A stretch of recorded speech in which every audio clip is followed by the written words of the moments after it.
श्री भगवद गीता को केवल धार्मिक पुस्तक नहीं कहा जा सकता, बल्कि गीता में लिखी हुई बातें आज के युग में भी प्रासंगिक है।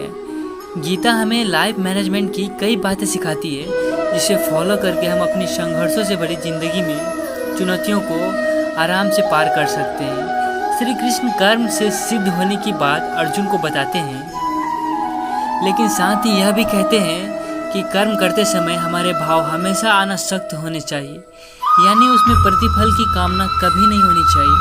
कर्म करने के बाद फल की प्राप्ति की चिंता अपने ऊपर न लेकर प्रभु पर छोड़ दीजिए। इस बात को हम अपने परिवार और सामाजिक जीवन पर लागू करके अपने जीवन में खुशियाँ भर सकते हैं। इससे कार्य के सफल और असफल होने पर आपको कष्ट भी नहीं होगा।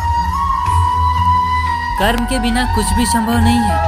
गीता के तीसरे अध्याय में भगवान श्री कृष्ण अर्जुन को कर्म का महत्व बताते हुए कहते हैं, हे अर्जुन, मैं स्वयं नारायण का अंश हूँ और मेरे लिए कोई कर्म बाकी नहीं है, लेकिन फिर भी मैं बिना आलस किए कर्म करता रहता हूँ, क्योंकि प्रकृति मनुष्य को कर्म करने के लिए बाध्य करती है। कर्म के बिना जीवन शून्य है।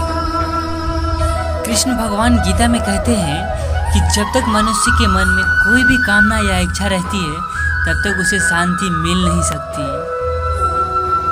हम जो कर्म करते हैं उसके साथ अपेक्षित परिणाम को साथ में देखने लगते हैं। अपनी पसंद के परिणाम की इच्छा हमें दिन पर दिन कमजोर करने लगती है। मन में ममता या अहंकार आदि भावों को मिटाकर तन्मयता से कर्तव्यों का पालन करने से ही शांति मिलती है। गीता के 12वें अध्याय में भगवान श्री कृष्ण ने भक्ति के रूप और महत्व का वर्णन किया है।